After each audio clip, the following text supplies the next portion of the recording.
Good morning to all of you. Welcome back my YouTube channel Nazim academy 01। आप सभी को एक बार फिर से नाजिम एकेडमी 01 में स्वागत है।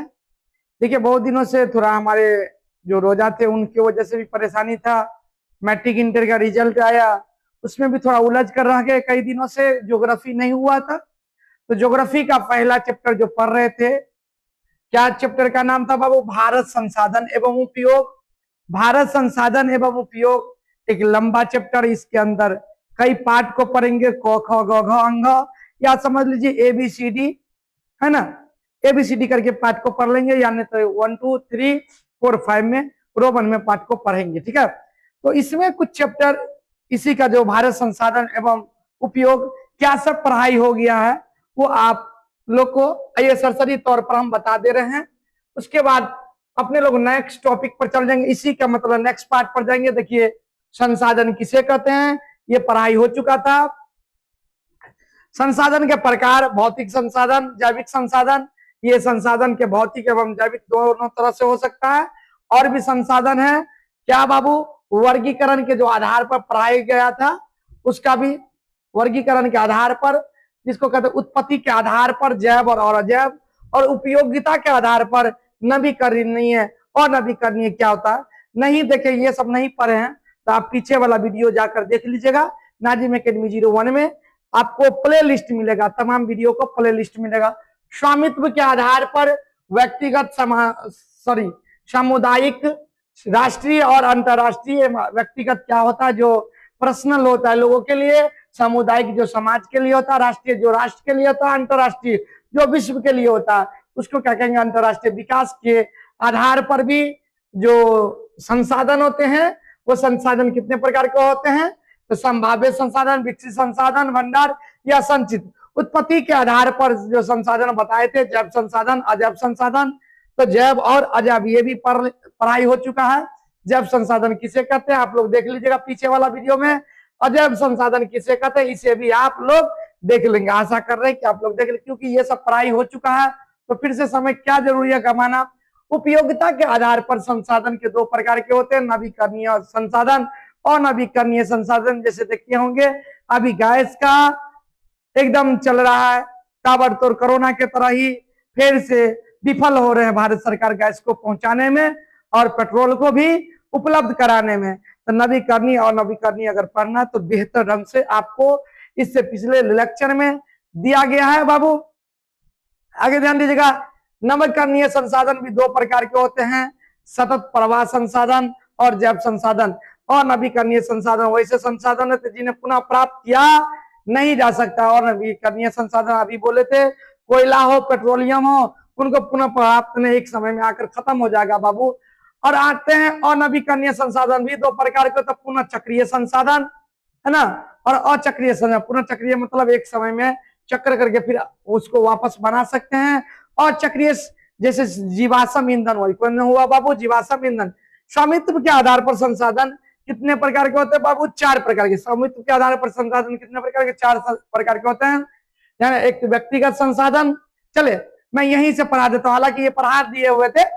व्यक्तिगत संसाधन क्या? तो वैसे संसाधन जिस पर किसी व्यक्ति का अधिकार होते हैं, उसे व्यक्तिगत संसाधन कहा जाता है। जैसे कार आपका होगा, पूरा समाज का नहीं होता है। मोबाइल आपका होगा, पूरा समाज का नहीं होगा।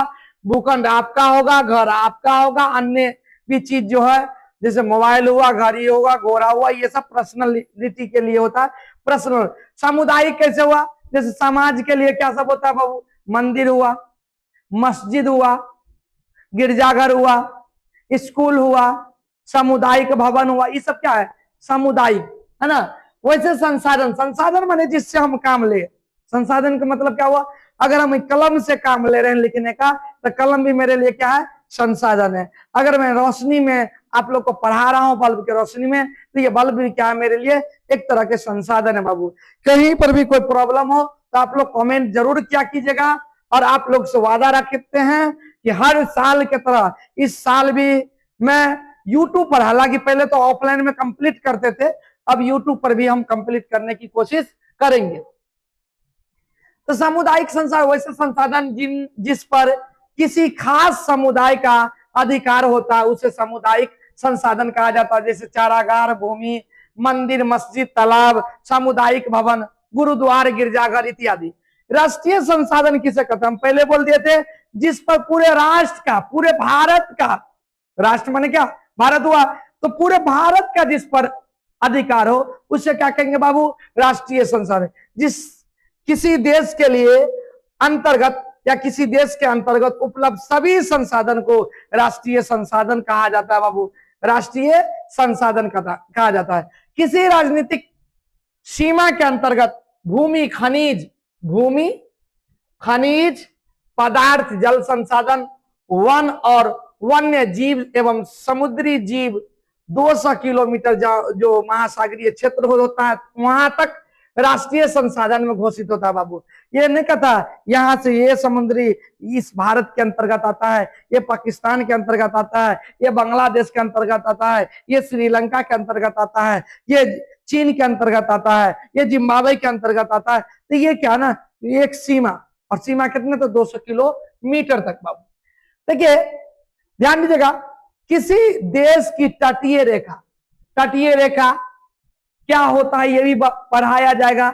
आप समुद्र के किनारे देखेंगे जगह होता है, वहां पर पढ़ेंगे तटीय रेखा, समुद्री रेखा, तटीय क्षेत्र, समुद्री क्षेत्र। 200 किलोमीटर की दूरी तक का क्षेत्र अपवर्जक आर्थिक क्षेत्र कहलाता है। कौन सा क्षेत्र कहलाएगा बाबू? अपवर्जक आर्थिक क्षेत्र। जब समुद्र के तट जो रेखा है या क्षेत्र जो होता है 200 किलोमीटर की आंकड़ा जो है ना, वो कौन सा क्षेत्र कहलाएगा बाबू? तो अपवर्जक क्षेत्र कहलाएगा, अपवर्जक आर्थिक क्षेत्र कहलाता है। अंतरराष्ट्रीय संसाधन किसे कहते हैं? बाहर रहिए। अंतरराष्ट्रीय संसाधन किसे कहते हैं? वैसे संसाधन जिसे, एक मिनट, सॉरी बाबू, हेलो सुने, 1 घंटा टाइम लग जाएगा, आ रहे हैं क्या? हाँ तो हम कॉल करेंगे, एक वीडियो बना रहे, ठीक है। अंतरराष्ट्रीय संसाधन किसे कहते हैं बाबू? तो वैसे संसाधन जिस पर अंतरराष्ट्रीय संस्था की नियंत्रण हो, यानी कि कंट्रोल हो, उसे अंतरराष्ट्रीय संसाधन कहेंगे। जैसे अभी मान लो WHO सुने होंगे। WHO को क्या होता है? कंट्रोल सभी जगह पर होता है। वो जहां तक कंट्रोल करता है अंतरराष्ट्रीय, यानी कि विश्व का कंट्रोल जहां तक होता है उसी को क्या कहता है? अंतरराष्ट्रीय संसाधन कहते हैं बाबू। संसाधन वो होते हैं जो जीवन में हमेशा आपको कोई ना कोई काम देगा, कोई ना कुछ महत्व देगा, उसे हम क्या कहेंगे? संसाधन कहेंगे। तट रेखा से 200 किलोमीटर, तट रेखा से कितने किलोमीटर? और ये तट कहां पर होता है बाबू? समुद्रीय तट होता है। समुद्रीय तट रेखा से 200 किलोमीटर से आगे स्थिर संसाधन, क्या बाबू? स्थिर संसाधन जो होते हैं वो अंतरराष्ट्रीय संसाधन के अंतर्गत में आ जाते हैं। अब इसी तरह विकास के आधार पर भी या विकास के स्तर के आधार पर संसाधन 4 प्रकार के होते हैं। एक संभावी संसाधन, विकसित संसाधन, भंडारण संसाधन और संचित कोष संसाधन। अब देखिए संभावी संसाधन किसे कहते हैं? तो ध्यान दीजिएगा, संभावी संसाधन वैसे संसाधन जिसे भविष्य में उपयोग में लाए जाने की संभावना हो उसे संभावी संसाधन कहा जाता है। जैसे हिमालय के क्षेत्र का खनिज, पवन और सौर ऊर्जा। जैसे कोयला सब जो होता है बाबू, तो ये कोयला को स्टॉक में रख लिया जाता है इसलिए कि ये इसका काम जरूरत पड़ने पर हम यूज करेंगे। जिस तरह आप लोग मोटरसाइकिल में पेट्रोल भरा कर रखते होंगे, एक रिजर्व होता है बाबू और एक होता है मैं। तो मैं रिजर्व में तेल लोग रख लेता, क्यों रख लेता है? क्योंकि यही तेल आपको जब मैन खत्म हो जाएगा तो उस तेल का हम यूज करेंगे। लेकिन यहाँ तेल नहीं समझेगा, पेट्रोल नहीं समझेगा, हिमालय की क्षेत्र का खनिज हुआ, पवन हुआ, सौर ऊर्जा हुआ, पेट्रोलियम हुआ, कोयला हुआ, ये सब के सब किस में आएगा? संभावी संसाधन में। और विकसित संसाधन क्या? तो वैसे संसाधन जिसे उपलब्ध तकनीक के आधार पर उपयोग में लाया जा सकता है उसे विकसित संसाधन कहा जाता है। यानी कि टेक्निक का यूज करके आप उसको विकास कर सकते हैं। जैसे मान लीजिए अभी के दौर में देखे होंगे आप, कभी कभी गन्ना का नाम सुने होंगे, तो गन्ना रस पेरने के बाद भी उसका यूज कर लेते, छोड़ते नहीं। जैसे गाय और देखते होंगे, गाय दूध देती है, दूध के साथ गोबर भी देती है, उस गोबर को भी नहीं छोड़ते हैं हम भारतीय। उस गोबर को कभी जलावन में यूज कर लेते हैं, कभी खाद्य पदार्थ में यूज करते हैं, खेतों में यूज करते हैं। जगह जगह यूज किया जाता है। मिथिलांचल में जाइएगा तो देखिएगा गोबर सबसे घर आंगन लोग लीप लेते हैं, लिपते समझते हैं ना, लिपना समझ जाइएगा आप लोग। चलिए, संचित कोष संसाधन किसे, पहले सॉरी, भंडार संसाधन किसे कहते हैं? वैसे संसाधन जिसे उपयुक्त टेक्निक के आधार पर या उपयुक्त टेक्निक के अभाव में, टेक्निक नहीं है, बिना टेक्निक का, पहले जो लोग ज्यादातर यूज करते थे, देखते होंगे खेत जो जोता जाता था हल और बैल के द्वारा जोता जाता था, क्योंकि उस टाइम में ट्रैक्टर नहीं था, उस टाइम में कोई ऐसा चीज नहीं उपलब्ध था, तो बिना टेक्निक के यूज करते थे। तो देखो, टेक्निक के अभाव में वर्तमान में उपयोग में नहीं लाया जा सकता है, उसे भंडार संसाधन कहा जाता है। जैसे आप लोग मान लीजिए लकड़ी से कोयला तो बना लीजिएगा, लेकिन कोयला से क्या फिर से कोयला बन सकता है? तो नहीं, कोई टेक्निक नहीं है। लेकिन एक और टेक्निक है, देखते होंगे पेड़ पौधा को काट कर उससे चीर फाड़ कर देखेंगे तो लकड़ी बना दिया जाता, सुखा दिया जाता, और उसे सुखाने के बाद कोयला बना लिया जाता है। यहां तक टेक्निक सही है, लेकिन कोयला के बाद जो हम फिर से वापस कोयला या फिर से वापस लकड़ी नहीं बना सकते हैं, इसके लिए अभी तक टेक्निक यूज नहीं हुआ है। संचित कोष संसाधन, वैसे संसाधन, यानी कि इसमें तो लगले है संचित कोष, वैसे संसाधन जिससे उपलब्ध टेक्निक के आधार पर प्रयोग में लाया जा सकता है, यानी कि उसमें टेक्निक अगर यूज करेंगे तो आप प्रयोग में ला सकते हैं। जैसे मान लीजिए डिजिटल बोर्ड देख रहे हैं, तो डिजिटल बोर्ड में अगर आपको पास टेक्निक नहीं है तो इस पर आप नहीं पढ़ा सकते हैं। अभी हम आगे पीछे जो कर रहे हैं तो मेरे पास टेक्निक है, इसके वजह से मैं इसको आगे पीछे कर रहे हैं। टेक्निक के यूज से इसको जिंदा कर रहे हैं। जिंदा का मतलब ये नहीं कि इसके अंदर हम आदमी वाला जंतु वाला जान डाल दे। जिंदा का मतलब है कि इसे हम जैसे चाहेंगे कंट्रोल कर सकते हैं, जैसे चाहेंगे नियंत्रित कर सकते हैं। तो वैसे संसाधन जिसे उपलब्ध टेक्निक के आधार पर प्रयोग में लाया जा सकता है, उसे संचित कोष संसाधन कहा जाता है। सारा, और ध्यान दीजिएगा बाबू, संसाधन नियोजन का मतलब क्या होता है? प्लानिंग। हम कोई भी चीज देखते होंगे, शादी करते घर में, बहन का हो, भाई का हो, और भी अगल बगल वाले के शादी हो, तो उस शादी में देखते हैं आमतौर पर क्या, कि हम लोग एक टेक्निक का यूज करते हैं। टेक्निक क्या यूज करते हैं कि हमें पंडाल कहाँ लगाना है, हमें फला चीज क्या करना है, हमें कितने बाराती को खिलाना है, हमें इतना बाराती में कितना लाना है, ये सब पहले से प्लान कर लेते, नियोजन कर लेते बाबू। तो संसाधन नियोजन, संसाधन का विवेकपूर्ण उपयोग करना संसाधन नियोजन है। अब ये देखिए, आप जानते हैं कि पानी का यूज आप गलत तरीके से कर लेते हैं।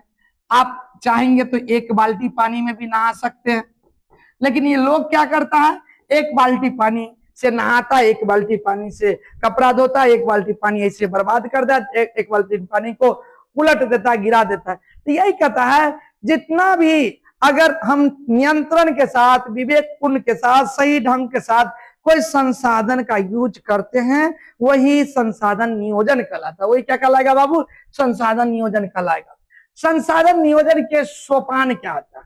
देश के विभिन्न प्रदेशों में संसाधनों की पहचान कराने के लिए सर्वेक्षण करना, उसे समझाना कि देखिए पानी एक ऐसा चीज है, एक ऐसा प्राकृतिक देन है जो एक समय में आप अगर अभी कंट्रोल से नहीं यूज करिएगा तो एक समय में पानी की खपत, आपको पानी की महसूस होगा क्या कि पानी में कमी आ गया।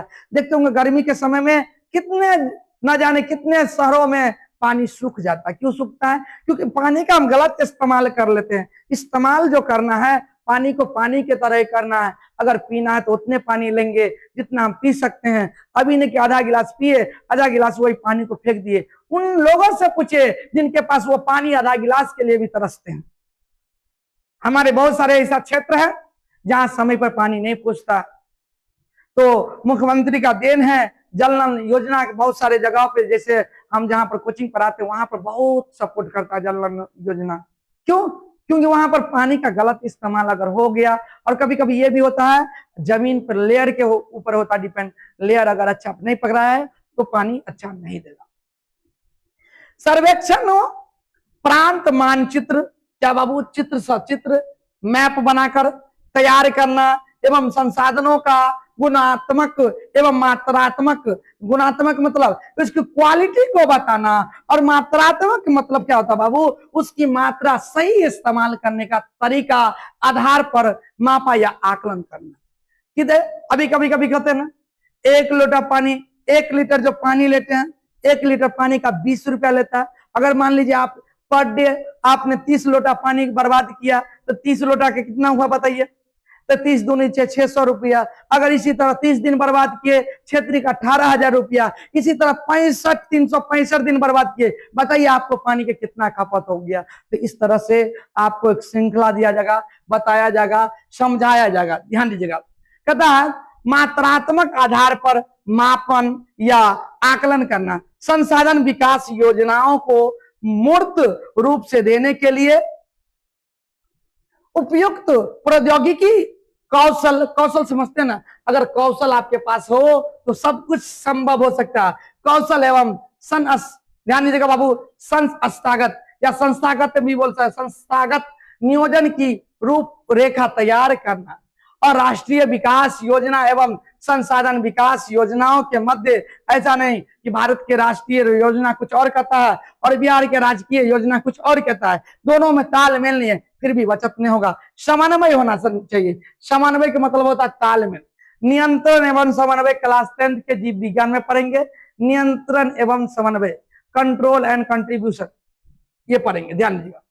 संसाधन संरक्षण क्या है, तो संसाधन का नियोजन एवं विवेकपूर्ण उपयोग करना संसाधन संरक्षण कहलाता। संरक्षण के मतलब क्या होता है बताइए, कोई चीज को यूज जो करते हैं ना, उसको सही मायने में समझकर यूज करना।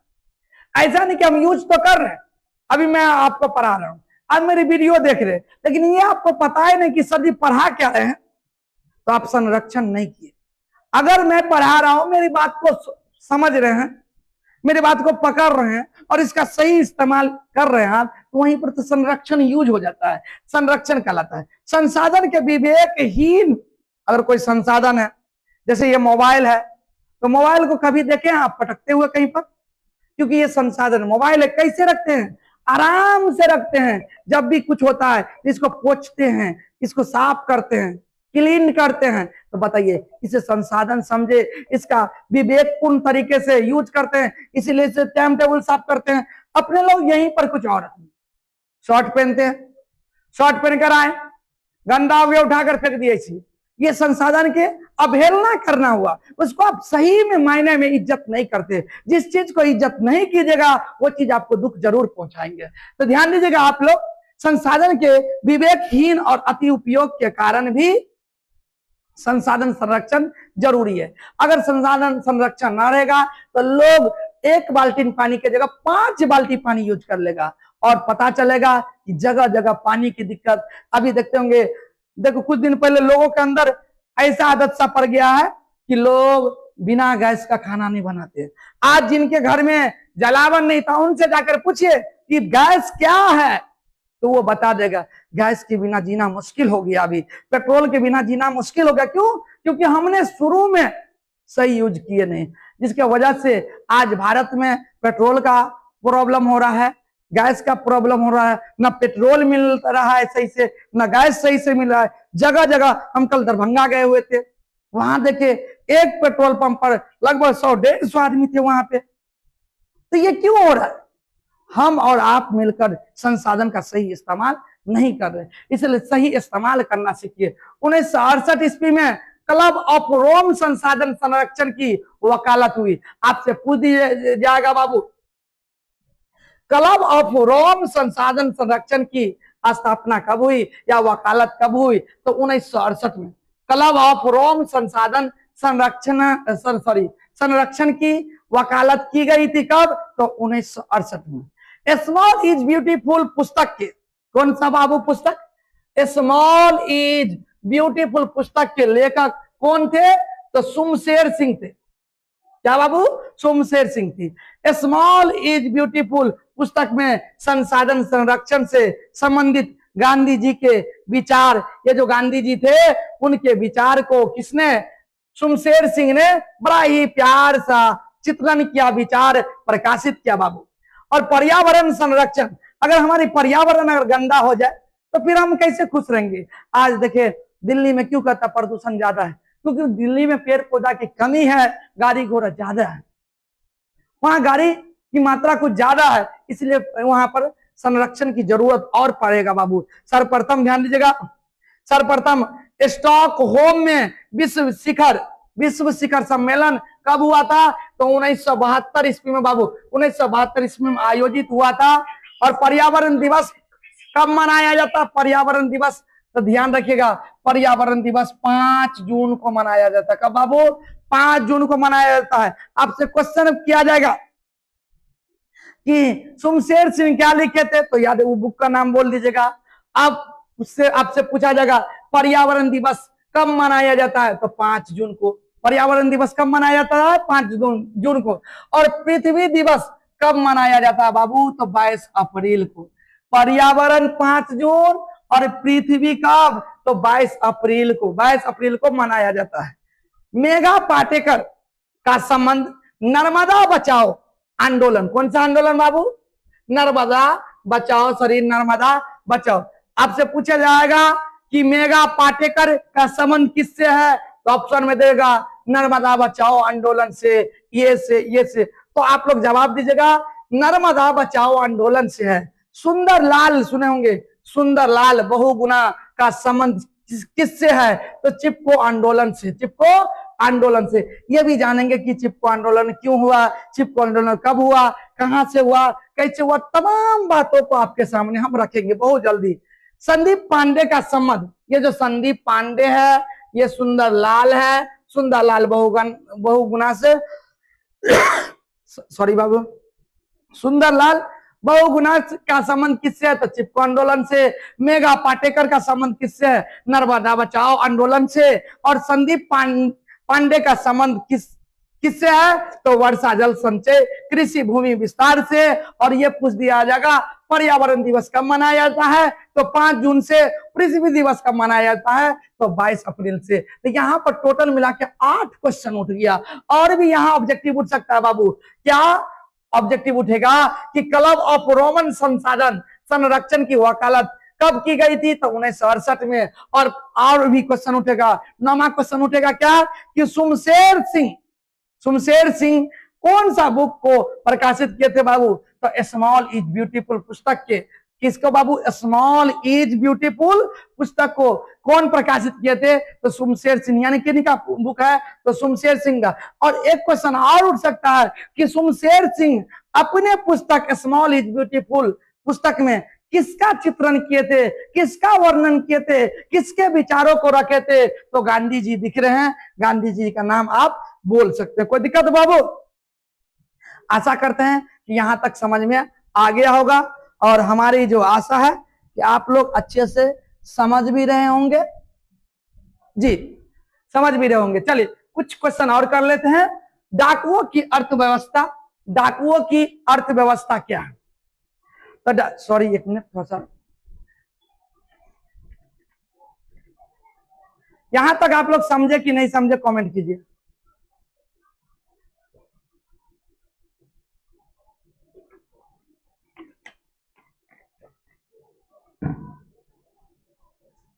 डाकुओं की अर्थव्यवस्था मानव एवं तकनीकी की शोषणात्मक, शोषण के मतलब क्या हुआ ना, ज्यादती करना, कोई चीज के साथ ज्यादती करना। ये पानी है बाब, अब देखिए ये इतना ही पानी है और इसे ना जाने मैं कितने बार में पीऊंगा, तो इसे रिस्पेक्ट दे रहा हूं, तो इसका शोषण नहीं करेंगे। अब मान लीजिए पानी पी लिए और इस बोतल को फेंक दिए, इसके साथ हम व्यवहार दुर्व्यवहार कर रहे हैं, इसका साथ हम क्या कर रहे हैं, शोषण कर रहे हैं, समझ लीजिए। मैं वस्तु पर दिखाया हूं, शोषण के मतलब और भी हो सकता है। मानव तकनीक शोषणात्मक दोहन प्रवृत्ति को डाकुओं की अर्थव्यवस्था कहा जाता है। यानी कि मानव जो गलत तरीके से संसाधन का यूज किया जाता है उसी को क्या कहा जाता है बाबू, डाकुओं की अर्थव्यवस्था कहा जाता है। संसाधन के अंधाधुंध दोहन से पर्यावरणीय समस्या उत्पन्न होती है। देखते होंगे आज से पहले आप लोग जगह जगह पेड़ पौधा मिलता, हर जगह जगह पेड़ पौधा मिलता। आज तो लोग इतना गिर चुके हैं कि लोग शमशान घाट को भी नहीं छोड़ रहे हैं, उसे भी खोदने के जुगाड़ में रहते हैं। साइड साइड उसका खेत बगल में है, तो वहां पर भी काटकुट करने लगते हैं। लोग इतना गिर चुके संसाधन को बर्बाद करने में। जो चलने वाला रास्ता जो होता है ना, जिस यूज कर रहे रास्ता का, वो भी मेरे संसाधन, और उन संसाधन का भी गलत यूज कर रहे हैं लोग, रास्ते को छांट रहे हैं। तो इसका क्या हुआ? इसका गलत यूज कर रहे हैं ना। पानी है, मान लो किसी के पास बोटिंग है तो वो पूरे के पूरे 4 घंटा चला दिया, और किसी के पास बोटिंग नहीं है तो वो 1 घंटा भी नहीं चला रहा है। इसका मतलब क्या हुआ कि उनका खेत तो बड़ा अच्छा जल हो गया, लेकिन इनका खेत नहीं हुआ। क्यों? क्योंकि आपने संसाधन का गलत इस्तेमाल कर लिया। संसाधन का गलत इस्तेमाल करना शोषणात्मक होगा, यह गलत व्यवहार है, गलत तरीका है। इसलिए हम भी और आप आइए आज से स्टार्ट करते हैं, संसाधन को सही इस्तेमाल करें। अब देखिए संसाधन बहुत जगह, ये पंखा चल रही है अभी, ये बल्ब जल रही है, हमें लाइव खत्म हुआ, ये बल्ब को बंद करना होगा, इतना बल्ब जरूरी नहीं है। अगर हम इसको चलते रहना छोड़ देंगे, चलते ही छोड़ दिए, इसका गलत इस्तेमाल हुआ। इसलिए संसाधन का रिस्पेक्ट करिए, नहीं तो एक समय ऐसा होगा कि बिजली का भी प्रॉब्लम हो जाएगा। इसलिए आप लोग, अभी मान लीजिए हमारे मुख्यमंत्री जी 125 यूनिट फ्री में दिया, इसका मतलब नहीं कि 125 यूनिट तक तो हमको पैसा नहीं लगेगा तो भर दिन बल्ब हम यूज करते नहीं। आपको अगर कम यूज है तो आप कम यूज कीजिए, क्योंकि यही बचाइएगा, हमसे ही शुरू होना चाहिए। हम और आप मिलकर ही शुरू करेंगे, तब धीरे धीरे लोग देखकर शुरू करेंगे। जी, संसाधन अंधाधुंध दोहन से पर्यावरणीय समस्या उत्पन्न होती है। संसाधन के अंधाधुंध दोहन से भूमंडलीय तापीय ओजोन क्षय, पर्यावरण प्रदूषण, मृदा क्षरण, भूमि विस्थापन। विस्थापन माने आप विस्थापन विधि क्लास 10 के मैथ में पढ़े होंगे।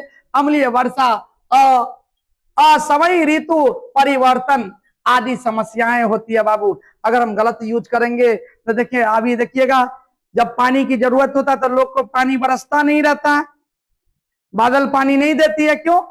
गलत यूज कर लिए ना। गलत यूज करेंगे तो गलत परिणाम तो मिलेगा। सतत विकास के मतलब लगातार विकास बाबू। पर्यावरण को बिना क्षति पहुंचाए, पर्यावरण को आप यूज कीजिए ना, लकड़ी को लकड़ी की तरह यूज कीजिए। आप इसका मतलब थोड़ा है कि लकड़ी की वजह से जो हमें ऑक्सीजन दे रही है, जो पेड़ पौधा हमें ऑक्सीजन दे रही है, वो पेड़ पौधा को ही खत्म कर दे, ये गलत यूज है। आप यूज कीजिए। बहुत सारा और भी जंगली चीज है जो यूज में नहीं है, उसको यूज करें। तो ध्यान दीजिएगा, भविष्य की आवश्यकताओं को मद्देनजर वर्तमान विकास को कायम रखा जा सकता। ये नहीं कि अब पल भर के खुशी के लिए जीवन भर के खुशी को मात्र दे दे। अगर मान लीजिए ठीक है, हम अपने अभी अमीर हैं तो हमने तो खूब खाया पिया, ऐश किया, मजा लिया, लेकिन हमारे बच्चे के साथ क्या होगा?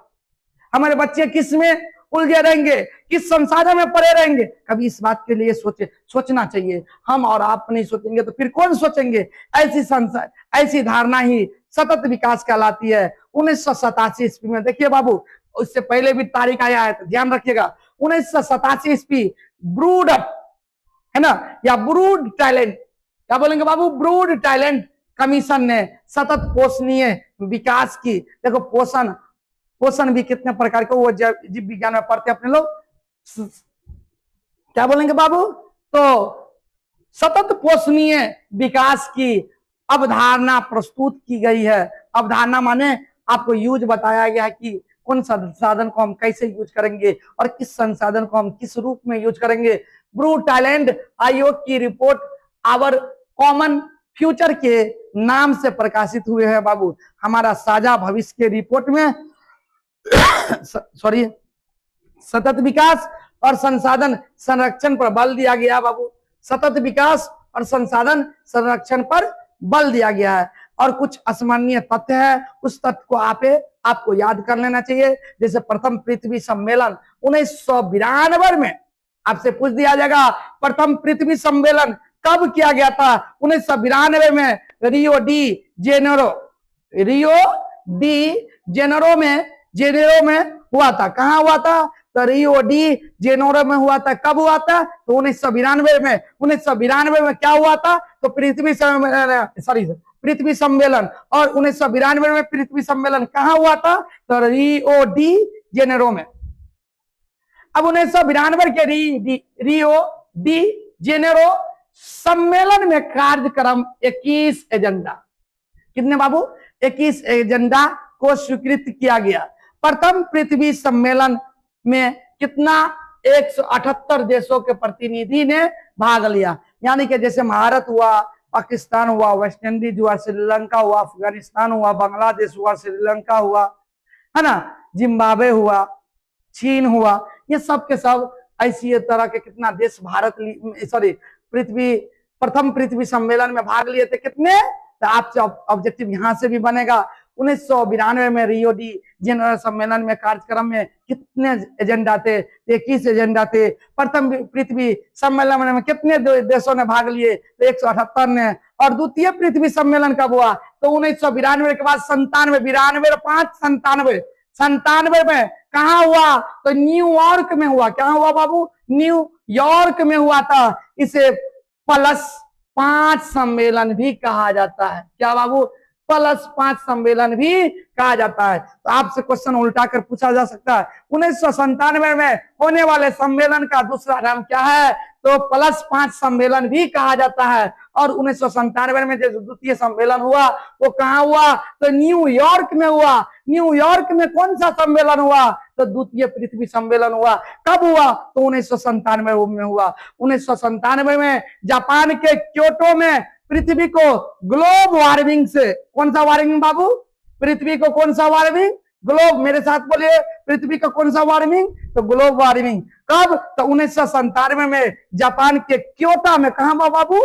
तो क्योटो में। कहां पर? तो जापान के क्योटो में पृथ्वी को ग्लोब वार्मिंग से बचाने के लिए क्योटो सम्मेलन का आयोजन किया गया।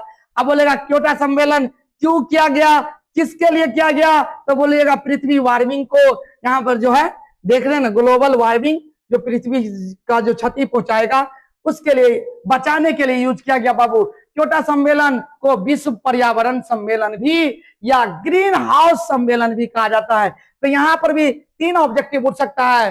क्या?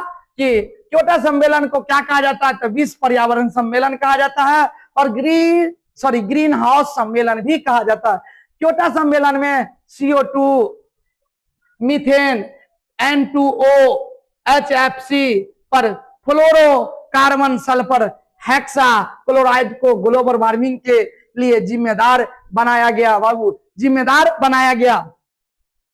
मॉन्ट्रियल समझौता कब हुआ? तो यहां से मॉन्ट्रियल समझौता कब हुआ? तो 1987 ईस्वी में हुआ था बाबू। क्योटो सम्मेलन को मॉन्ट्रियल समझौता का विस्तार भी कहा जाता है। यानी कि क्योटो सम्मेलन से ही मॉन्ट्रियल समझौता का जो है विकास हुआ था। और तृतीय पृथ्वी सम्मेलन कब हुआ? तो ये बाद में पढ़ेंगे। आज का वीडियो अगर आपको अच्छा लगा होगा, लगे कि सर मेहनत कर रहे हैं, तो इसके लिए एक बार लाइक, कमेंट और अपने कम से कम 20 दोस्तों में शेयर जरूर करें। आज के लिए इतना, धन्यवाद।